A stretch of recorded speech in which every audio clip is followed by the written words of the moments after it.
So now that we understand why we can't have a single hash function which always does well on every single data set, that is, every hash function is subject to pathological data sets, we'll discuss the randomized solution of how you can have a family of hash functions, and if you make a real-time decision about which hash function to use, you're guaranteed to do well on average, no matter what the data is. So let me remind you of the three-pronged plan that I have for this part of the material.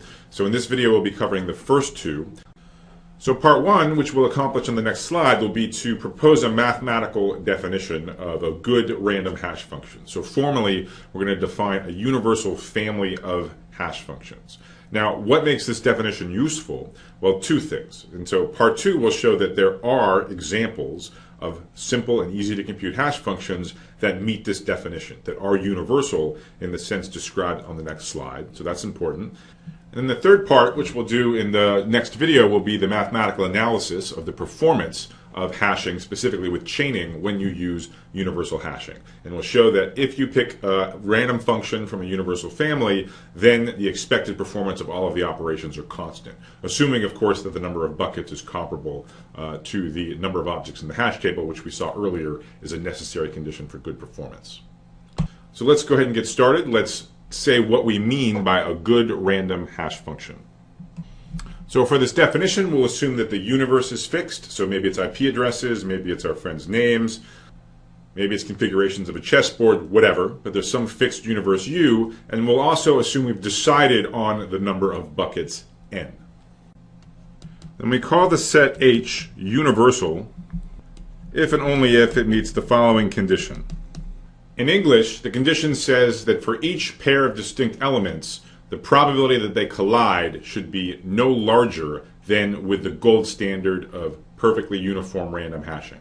So for all distinct keys from the universe, call them X and Y, what we want is that the probability, if we choose a random hash function little h from the set script h, the probability that X and Y collide, and again, just to be clear, what that means is that X and Y hash to exactly the same bucket under this hash function little h. This should be no more than 1 over n. And don't forget, n is the number of buckets. And again, to interpret this, 1 over n, where does this come from? So we said earlier that an impractical, but in some sense gold standard hash function would be to just independently, for each key, assign it a bucket uniformly at random, with different keys being assigned independently. Remember, the reason this is not a practical hash function is because you'd have to remember where everybody went, and then that would basically require maintaining a list, which would devolve to the list solution. So you don't want that. You want hash functions where you have to store almost nothing, and where you can evaluate them in constant time. But if we throw out those requirements of small space and small time, then random functions should spread stuff out pretty evenly, right? I mean, that's what they're doing. They're throwing darts completely at random at these n buckets. So what would be the collision probability of two given keys, say of Alice and of Bob, if you're doing everything independently and uniformly at random? Well, first Alice shows up and it goes to some totally random bucket, say bucket number 17. Now Bob shows up. So what's the probability that it collides with Alice? Well, there are these n buckets that Bob could go to, each is equally likely, and there's a collision between Alice and Bob if and only if Bob goes to bucket 17. Since each bucket's equally likely, that's only a 1 in n probability. So really what this condition is saying is that for each pair of elements, the collision probability should be as small, as good, as with the holy grail of perfectly random hashing. So this is a pretty subtle definition, perhaps the most subtle one that we see in this entire course. So to help you just get some facility with this and to force you to think about it a little bit deeply, the next quiz, which is probably harder than a typical in-class quiz, asks you to compare this definition of universal hashing with another definition and asks you to figure out to what extent they're the same definition. So the correct answer to this quiz question is the third one, that there are hash function families H that satisfy the condition on this slide that are not universal. On the other hand, there are hash function families capital H which satisfy this property and are universal. So I'm going to give you an example of each. I'd encourage you to think carefully about why this is an example and a non-example offline. So an easy example to show that sometimes the answer is yes, you have universal hash function families H, which also satisfy this property on the slide, would be to just take capital H to be the set of all functions from mapping the universe to the number of buckets. So that's an awful lot of functions. That's a huge set, but it's a set nonetheless. And by symmetry of having all of the functions, it both satisfies the property on this slide. It is indeed true that exactly a 1 over n fraction of all functions map arbitrary key k to an arbitrary bucket I. And by the same reasoning, by the same symmetry properties, this is universal. So really, if you think about it, choosing a function at random from capital H is now just choosing a completely random function. So that's exactly what we've been calling perfect random hashing. And as we discussed in the last slide, that would indeed have a collision probability of exactly 1 over n for each pair of distinct keys. So this shows sometimes you can have both this property and be universal. An example where you have the property in this slide but you're not universal would be to take H to be a quite small family, a family of exactly n functions, each of which is a constant function. So there's going to be one function which always maps everything to bucket 0. That's a totally stupid hash function. There's going to be another hash function which always maps everything to bucket number 1. That's a different but also totally stupid hash function, and so on. And then the nth function will be the constant function that always maps everything to bucket n minus 1.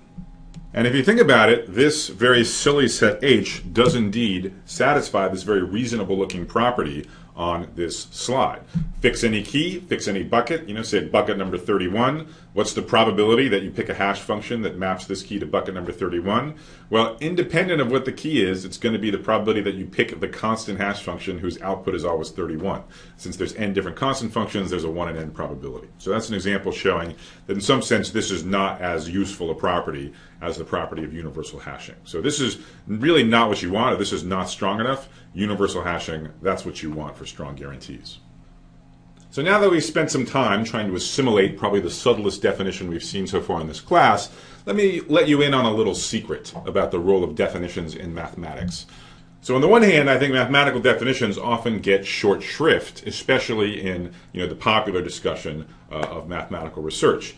That said, it's easy to come up with one reason why that's true, which is that any schmo can come up and write down a mathematical definition. Nobody's stopping you. So what you really need to do is you need to prove that a mathematical definition is useful. So how do you indicate usefulness of a definition? Well, you got to do two things. First of all, you have to show that the definition is satisfied by objects of interest. For us, right now, objects of interest are hash functions we might imagine implementing. So they should be easy to store, easy to evaluate. So there better be such hash functions meeting that complicated universal hash function definition. The second thing is something good better happen if you meet the definition. And in the context of hashing, what good thing do we want to have happen? We want to have good performance. So those are the two things that I owe you in these lectures. First of all, a construction of practical hash functions that meet that definition. That's what we'll start on right now. Second of all, why meeting that definition is a sufficient condition for good hash table performance. That'll be the next video. So in this example, I'm going to focus on IP addresses, although the hash function construction is general, as I hope will be reasonably clear. And as many of you know, an IP address is a 32-bit integer consisting of 4 different 8-bit parts. So let's just go ahead and think of an IP address as a 4-tuple, the way you often see it. And since each of the 4 parts is 8 bits, it's going to be a number between 0 and 255. And the hash function we're going to construct, it's really not going to be so different than the quick and dirty hash functions we talked about last video, although in this case we'll be able to prove that the hash function family is in fact universal. And we're again going to use the same compression function. We're going to take the modulus with respect to a prime number of buckets. The only difference is we're going to multiply these xi's by a random set of coefficients. We're going to take a random linear combination of x1, x2, x3, and x4. So let me be a little more precise. So we're going to choose a number of buckets n. And as we've said over and over, the number of buckets should be chosen so that it's in the same ballpark of the number of objects you're storing. So, let's say that n should be roughly double the number of objects that you're storing as an initial rule of thumb. So for example, maybe we only want to maintain something in the ballpark of 500 IP addresses, and we could choose n to be a prime like 997. So here's the construction. Remember, we want to produce not just one hash function, but the definition is about a universal family of hash functions. So we need a whole set of hash functions that we're ultimately going to choose one member from at random. So how do we construct a whole bunch of hash functions in a simple way? Here's how we do it. So we define one hash function, which I'm going to denote by h sub a. A here is a 4-tuple, the components of which I'm going to call A1, A2, A3, and A4. And all of the components of A are integers between 0 and n minus 1. So they're exactly in correspondence with the indices of the buckets. So if we have 997 buckets, then each of these AIs is an integer between 0 and 996. So it's clear that this defines, a whole bunch of functions. So in fact, for each of the 4 coefficients, so it's 4 independent choices, you have n options. Okay, so each of the integers between 0 and n minus 1 for each of the 4 coefficients. So that's fine. I've given a name to n to the 4th different functions, but what is any given function? How do you actually evaluate one of these functions? Okay, so remember what a hash function is supposed to do. Remember, how it type checks. It takes as input something from the universe, in this case an IP address, and outputs a bucket number. And the way we evaluate the hash function h sub a, and again remember a here is a 4-tuple, and remember an IP address is also a 4-tuple. Okay, so each component of the IP address is between 0 and 255. Each component of a is between 0 and n minus 1. So for example, between 0 and 996. What we do is we just take the dot product, or the inner product, of the vector a and the vector x, and then we take the modulus with respect to the number of buckets. So that is, we take a1 times x1 plus a2 times x2 plus a3 times x3 plus a4 times x4. Now, of course, remember the x's lie between 0 and 255. The AIs lie between 0 and n minus 1, so say 0 and 996. So you do these 4 multiplications and add them up, you might get a pretty big number. You might well overshoot the number of buckets n. So to get back in the range of what the buckets are actually indexed, at the end we take the modulus, the number of buckets. So in the end we do output a number between 0 and n minus 1 as desired. So that's a set of a whole bunch of hash functions, n to the 4th hash functions, and each one meets the criteria of being a good hash function from an implementation perspective. Right? So remember, we don't want to have to store much to evaluate a function, and for a given hash function in this family, all we got to remember are the coefficients, a1, a2, a3, and a4. So we just got to remember these 4 numbers, and then to evaluate a hash function on an IP address, we clearly do a constant amount of work. We just do these 4 multiplications, the 3 additions, and then taking the modulus by the number of buckets n. So it's constant time to evaluate, constant space to store. And what's cool is, using just these very simple hash functions, which are constant time to evaluate and constant space to store, this is already enough to meet the definition of a universal family of hash functions. So this fulfills the first promise that I owed you after subjecting you to that definition of universal hashing. Remember, the first promise was that there are useful examples that meet the definition, and then, of course, I still owe you why meeting this definition is useful. Why does it lead to good performance? But I want to conclude this video by actually proving this theorem to you, arguing that this is, in fact, a universal family of hash functions. All right, so this will be a mostly complete proof, and certainly will have all of the conceptual ingredients of why the proof works. There'll be one spot where I'm a little hand-wavy because we need a little number theory, and I don't want to have a big detour into number theory. And if you think about it, you shouldn't be surprised that basic number theory plays at least some role, right? As I said, we should choose the number of buckets to be prime. So that means at some point in the proof, you should expect us to use the assumption that n is prime. And pretty much always you're going to use that assumption to involve at least elementary number theory. Okay, but I'll be clear about where I'm being hand-wavy. So what do we have to prove? Let's just quickly review the definition of a universal hash function. So we have our set H, that we know exactly what it is.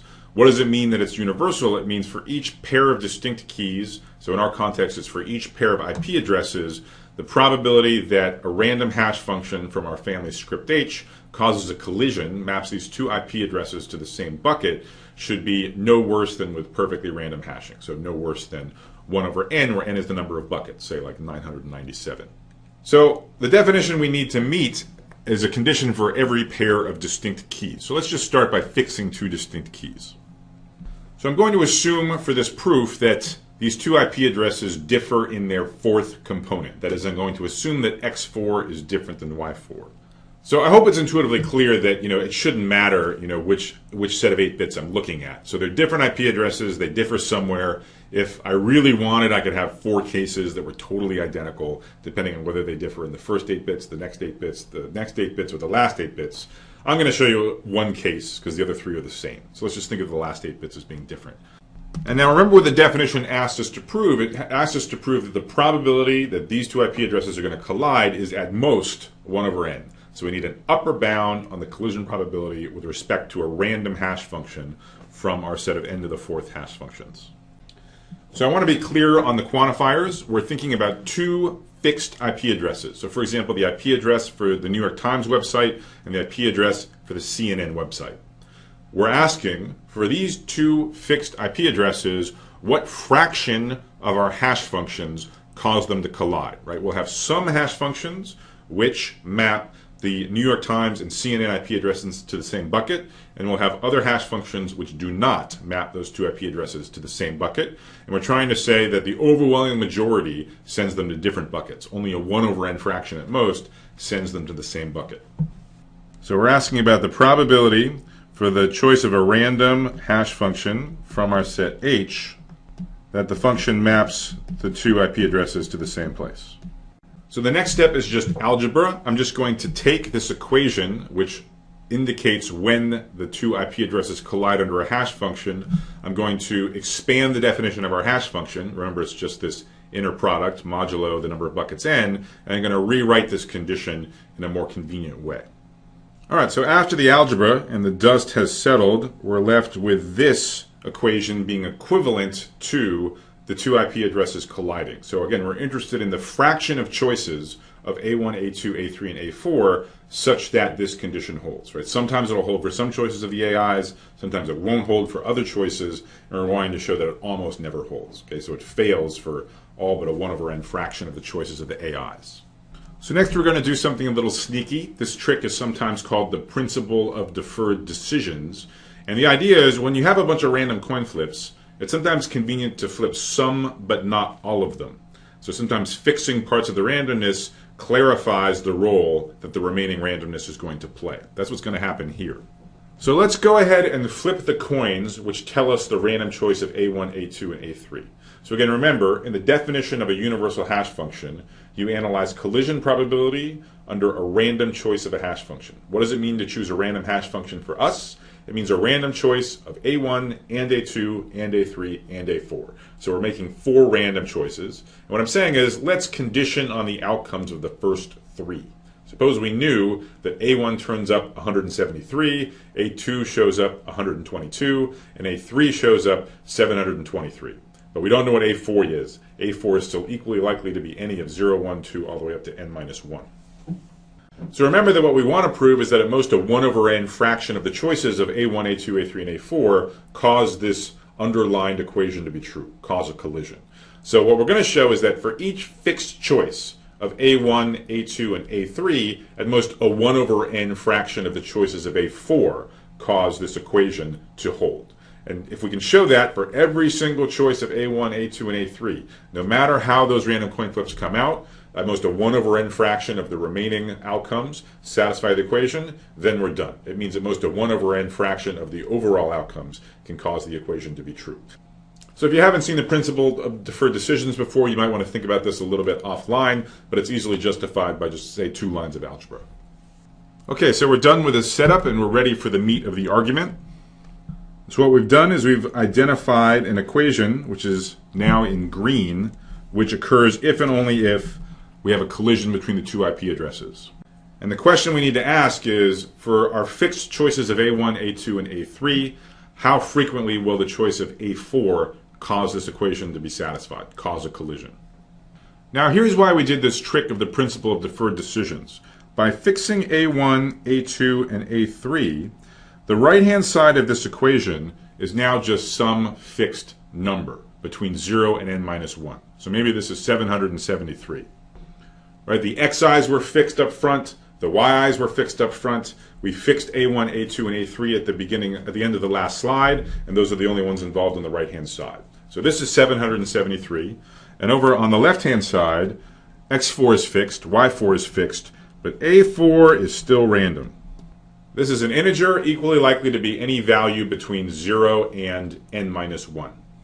Now here's the key claim, which is that the left-hand side of this green equation is equally likely to be any number between 0 and n minus 1. And I'll tell you the reasons why this key claim is true, although this is the point where we need a little bit of number theory, so I'll be kind of hand-wavy about it. So there's three things we have going for us. The first is that x4 and y4 are different. Remember, our assumption at the beginning of the proof was that the IP addresses differ somewhere, so why not just assume that they differ in the last 8 bits of the proof? Again, this is not important. If you really wanted to be pedantic, you could have 3 other cases depending on the other possible bits in which the IP addresses might differ. But anyway, so because x4 and y4 are different, what that means is that x4 minus y4 is not 0. And in fact, now that I write this, it's jogging my memory of something that I should have told you earlier and forgot, which is that the number of buckets n should be at least as large as the maximum coefficient value. So for example, we definitely want the number of buckets n in this equation to be bigger than x4 and bigger than y4. And the reason is, otherwise you could have x4 and y4 being different from each other, but the difference still winds up being 0 mod n, right? So for example, suppose n was 4, and x4 was 6, and y4 was 10. Then x4 minus 10 would be minus 4, and that's actually 0 modulo 4. So that's definitely not what you want. You want to make sure that if x4 and y4 are different, then their difference is non-zero modulo n. And the way you ensure that is you just make sure n is bigger than each. So you should choose the number of buckets bigger than the maximum value of a coefficient. So in our IP address example, remember the coefficients don't get bigger than 255, and I was suggesting a number of buckets equal to, say, 997. Now, in general, this is never a big deal in practice. If you only wanted to use, say, 100 buckets, you didn't want to use 1,000, you wanted 100, well, then you could just use smaller coefficients, right? You could just break up the IP address. Instead of into 8-bit chunks, you could break it into 6-bit chunks or 4-bit chunks, and that would keep the coefficient size smaller than the number of buckets. Okay, so really you choose the buckets first, and then you choose how many bits to chunk your data into, and that's how you make sure this is satisfied. So back to the three things we have going for us in trying to prove this key claim. So x4 and y4 are different, so their difference is non-zero modulo n. So second of all, n is prime. That was part of the definition, part of the construction. And then third, a4, this final coefficient, is equally likely to take on any value between 0 and n minus 1. So just as a plausibility argument, let me give you a proof by example. Again, I don't want to detour into elementary number theory, although it's beautiful stuff. So, I encourage those of you who are interested to go learn some and figure out exactly how you prove it. You really only need the barest elementary number theory to give a formal proof of this. But just to show you that this is true in some simple examples, so let's think about a very small prime. Let's just say there's 7 buckets. And let's suppose that the difference between x4 and y4 is 2. Okay, so having chosen the parameters, I've set n equals 7, I've set the difference equal to 2. What I want to do is I want to step through the 7 possible choices of A4 and look at what we get in this blue circled quantity in the left-hand side of the green equation. So we want to say the left-hand side is equally likely to be any of the 7 numbers between 0 and 6. So that means that as we try our 7 different choices for A4, we better get the 7 different possible numbers as output. So, for example, if we set A4 equal to 0, then the blue circled quantity is certainly itself 0. If we set it equal to 1, then it's 1 times 2, so we get 2. For 2, we get 2 times 2, which is 4. For 3, we get 3 times 2, which is 6. Now, when we set A4 equal to 4, we get 4 times 2, which is 8. Modulo 7 is 1. 5 times 2 mod 7 is 3. 6 times 2 mod 7 is 5. So as we cycle through A4, 0 through 6, we get the values 0, 2, 4, 6, 1, 3, 5. So indeed, we cycle through the 7 possible outcomes one by one. So if A4 is chosen uniformly at random, then indeed this blue circled quantity will also be uniform at random. So just to give another quick example, we could also keep n equals 7 and think about the difference of x4 and y4. Again, we have no idea what it is other than that it's non-zero. So, maybe instead of 3, maybe instead of 2, it's 3. So now again, let's step through the 7 choices of A4 and see what we get. So now we're going to get 0, then 3, then 6, then 2, then 5, and then 1, and then 4.